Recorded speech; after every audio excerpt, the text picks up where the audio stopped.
All right. What's going on, everybody? And welcome to the fifth episode now of Doc and Caveman's NBA Draft Profiles.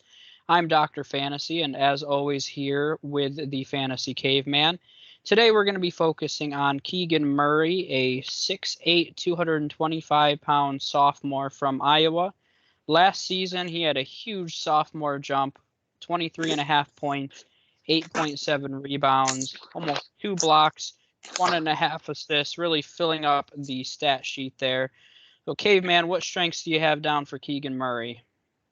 There's just, there's a good amount of things to like about him. For me, we just got done talking about a guy that's excellent in transition in Jaden Ivey. While it doesn't appear as like eye popping, maybe when you watch him, Keegan Murray was excellent in transition. We're talking a guy that shot, and I had to do a double take on this when I saw this stat. Shot 80% in transition, which was easily the best in the country. I mean that. And we know today's game is a lot about is a lot of transition play. Teams love to get out and run. And when you have a guy like Murray, that's something you're going to be able to do. And the other thing is, well, we've been doing a lot of these. This is the fifth profile we've done. But I think this is the first guy that has the ability to finish at the basket with either hand. Now he is lefty down. He does like to go with his left a lot more. But as a defense, if you force him to go to his right hand, that's not a problem for him. He can finish with that as well. You don't see a ton of that coming out. You don't see a ton of guys that can finish with both hands with great effectiveness. And then the other thing, before I kick it over to you, because there's a lot to like about him, so I want to save something for you. Uh, Aw. you're welcome. Uh, he great. And you mentioned his 8.7 rebounds, and almost three of those were on the offensive end. I mean, it. It's hard to teach offensive rebounds are just about will and determination and just going in there and going for it. And he it's almost like he went out there and really enjoyed getting offensive rebounds. He got almost three a game and shot 70% on putback. So when he gets the offensive rebound, he finishes it at a very high. He finishes it with a very high clip. So, uh, what do you got? What do you think about this Murray fella? Well, I had last year, I made a starting five with our draft profiles, and I believe Keegan Murray is probably going to make his way on there for me. I'm a big fan of his. You mentioned the transition. He's a great finisher, both good points. I guess we haven't really, I didn't even mention his 3-point percentage in the intro Yeah, either. It was 39.8%, so almost 40% as a yeah. three-point On shooter. 5 attempts a Um, game. on 5 attempts a game. Yeah, I mean, when you're So, scoring 23.5 points a game, there's a lot of the offensive burden on your shoulders. I also love players that improve like that. I think that shows a mm-hmm. lot about Yeah, their work ethic behind the scenes. And, I've never met the guy, don't know anything about it, but I don't think it's a coincidence when you go from 7 points a game as a freshman to 23.5. I mean, we're not that talking I don't know if I've ever seen a jump like that. we're not talking, just okay, we went from 7 to 12 to 15, a small change. I mean, he improved dramatically from He year like 1 to year 2. almost quadrupled his points per game. Yeah, and what do I say when we do other profile, not even other profiles, but when we talk about it with our NBA previews, is if you're getting more volume and your efficiency's not changing, that's a fantastic sign. He got Yeah, more volume, and a lot of his percentages, when you dive into it, were up. So he's a very efficient player for the type of volume that he was getting. I think he's got a lot of versatility defensively. He's very yeah, long. Do I think that he's going to guard, some of the bigger fives in the league? No, but I don't think that he would get pushed around either. I think he'll be able to guard a lot of your traditional 1 through 4s in the NBA, which offers a lot of versatility for a head coach. He's the first guy that I'll talk about as motor. This is only the 5th one, but I don't think you can say anything about the top 4s. I mean, I guess we mentioned it with Jaden Ivey offensively, but I think on both ends of the floor, you're getting effort from Keegan Murray. So I don't think that he's going to be a superstar. I think I'll mention it like a guy with Desmond Bane a few years back. I think he's a pretty, I don't want to say finished product, but I think he is what he is at this point in his career. I don't know if he's going to improve much, which is probably going to let him slide down draft boards a little bit. I don't think you'll see him go in the top 5. He's probably closer to 10 as you get to teams that are looking for guys that can contribute immediately in their rotation rather than potential. I think he's that kind of player. You put him in day one, he can give you 20, 25 really good, effective minutes off of the bench and eventually earn a starting role. So I like refined products like this, and I think it's perfect for those borderline playoff teams. So going into some of his weaknesses, playmaking definitely is one. He's not a huge playmaker. He's a guy that's there to he's a scorer at the end of the day. You don't score 23.5 points by accident. So it's not a big strength of his. He's not as wild and out of control as Jaden Ivey is, but he definitely isn't as effective in the half-court offense, and I think that's something that we'll have to work on in the NBA. And he did have the ball in his hands, I think, more than he will in the NBA. I think he's going to end up playing off the ball a lot more than he did at Iowa. So I think it'll be interesting to see. I don't think it's that he can adjust to it. I just think that he hasn't had to do that yet. So I think that'll be interesting to see how he transitions to that. But a lot of that, I think, is going to involve him being a little more aware offensively of where he is on the court and being more aware of spacing. And I had that on the defensive end as well as one of his weaknesses. And I think that is a lot of coaching. He needs a good defensive coach that can teach him spacing, how he needs to hit his spots in transition versus the half court defensive sets. So I think that one's not a huge concern to me because I think a lot of it is coaching, but it seems just like his awareness on both ends is a little off, and I think a lot of that deals with spacing, in my opinion. Yeah, and you hit on a lot of it. The one thing that we mentioned, and I hate bringing this up as like a weakness, but I really feel it with him. He is 21 years old, so he is one of the older. 22 in August. 22 in August, so he's gonna be 22 before the season even starts. So I mean, you hate mentioning it, but that does when we're talking like superstar potential, or we're talking about a guy that has a ton that is going to grow a ton. I think his upside is quite limited. Now, that doesn't mean that he's not going to be a very effective player, and I think he can make a couple all-star teams throughout the course of his career.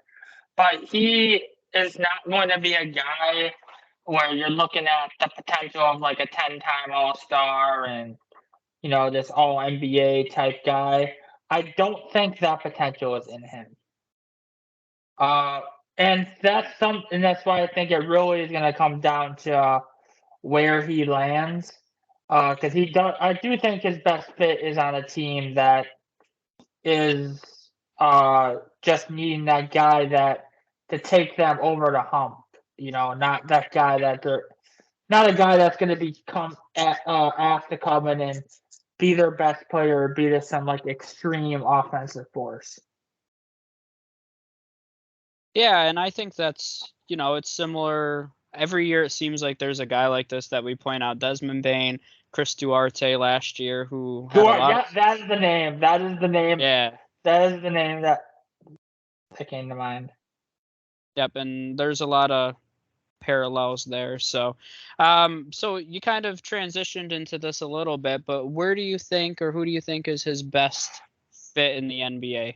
I don't want this because I think they need more star level players, but you can't deny the fact. I'm sorry, but well, not maybe not. I'm sorry because you said he's in your draft top 5, but he's a Spurs guy. He's a Spurs. I always like just for you. I like to look at guys when we do these profiles. Okay, who fits in as like a Spurs type player? I really think Keegan Murray is a Spurs type player. Now, I don't think they should go after him because first of all, they need to recover from that Primo pick from last year. I think, but I just think he fits. He would fit. I think he would fit their system, very very well. He wouldn't be asked to come in and be a big playmaker, because I really think that's their team's DeJounte Murray's kind of taken over that mantle. I think he handles their playmaking for them. But another team, just based on his offensive upside, is I'm gonna throw the Blazers out there too for him. Just as like I love a guy that shoots a high percentage on a good sized volume, and 40% on 5 attempts a game is pretty impressive. So I think giving a guy like Damian Lillard another offensive force, especially up in the front court, because I already talked about this with the previous profile when we talked about Jabari Smith, but they don't really have an offense. They don't. Nurkic is really big, but they don't really have a good like offensive minded big, which I think Keegan Murray could come in there and fit right in. Yeah, I had two primary ones. The Blazers were one of them. I feel like we've mentioned them needing a wing for like the past 10 years now. I mean, they had Robert Covington for a quick second, but I think that he would fit in really well. This is a team that's still very poor defensively, so I think he would help on that end as well. So I do think he fits in. Depends on where they slide in the draft. If they end up closer to, I feel like Keegan Murray's probably going to go in like that 8, 9, 10, 11, 12-ish range, somewhere there. But I mean, I've been more surprised. Wagner went, what was it, 5th last year? He ended up going 6th. I mean, He went. we don't need to mention the surprise of the draft from last year. We don't need to mention that anymore. No, we probably don't. That's a good point. The other one that I had, once again, it depends on where they slide in the draft, but I had the Kings as well. I mean, Harrison Barnes did play really well there last year, but I don't know if he necessarily is their long-term option there. Not to say he's a lot younger than I think every time I think about it, but That's how I think. Harrison Barnes is a guy where like I think he's like I always think he's like 35, 36, and he's really like 29. what?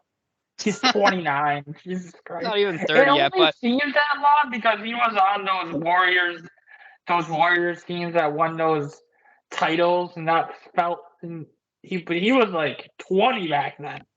yeah, I know he's been. I mean, when you come out at 18, I mean, he has been in the league for 10 years. So, I mean, I guess when you put it that way, it makes sense. But, yeah, and with the Kings too, I mean, they really have a hole at the 4 too. Sabonis was primarily their 5 last year, so, you know, I think Murray gives you some flexibility to where he could play that 3 or 4, and I think he could slide in pretty nicely. And if you want to look at it, this was a team that played pretty solid. That was a borderline, looked like they could potentially make the play-in tournament for a hot second. So maybe they're not as far away as we think. He also wouldn't have to be relied on as a primary scorer, ball handler in Sacramento. So I think that would be a pretty nice fit for him as well. Okay, let's go to some NBA comparisons. What do you got for this one? I mean, you already threw out one of the names. That's Harrison Barnes. I think Harrison Barnes kind of Why I wouldn't I'm upset I didn't put the Kings down myself because I really think he can be another. The Kings could use more Harrison Barnes on their team. Okay. Let's just call it Harrison Barnes. Because Harrison Barnes, I love Harrison Barnes in Sacramento. I really do. So a guy, I think him and Murray have a similar skill set. I mean, another name, Mikal Bridges is another name I'll throw out there. We've seen how much of a contributor he's been for Phoenix. Like I think Murray has that at his best.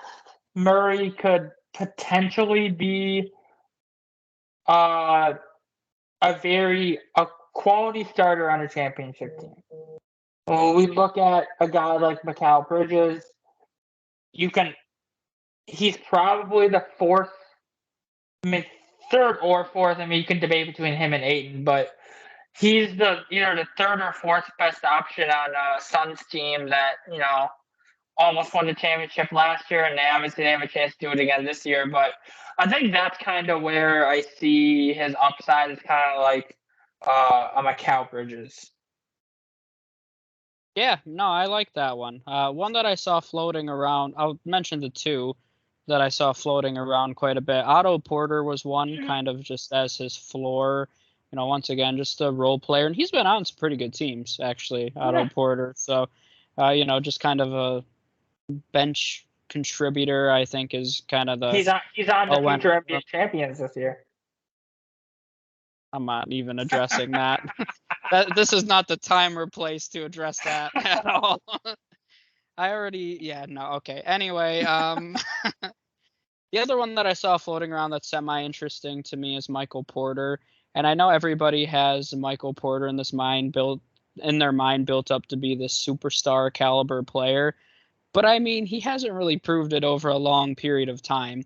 I think if Keegan Murray lived up to his upside of being a versatile defender, being able to losing my voice all of a sudden talking about Michael Porter, being a versatile defender. Michael Porter is a top level 3-point shooter, 40% so far in the NBA. I think there's a few parallels there. So that's just one. I saw it on two different blogs and I'm like, all right, I'm intrigued. I'll at least throw it out there. So yeah. I like the Mikal Bridges one. I think that one's interesting. And I think at least, it's similar to what I said with Tobias Harris, where at a few episodes ago with Jabari Smith, where, he's could be the third best player on a team, and there's nothing wrong with that. And it's kind of the same thing with Keegan Murray, is he might end up being the fourth or fifth best player on a really good team and be able to contribute. Because I think Keegan Murray has championship attributes in terms of his defensive versatility, being able to.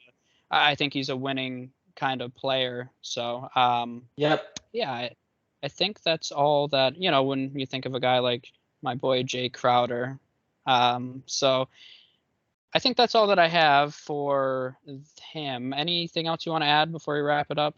I got distracted now by thinking about the goddamn Warriors. And you had to pay me back with your stupid Jay Crowder. Just had to mention Jay Crowder's name.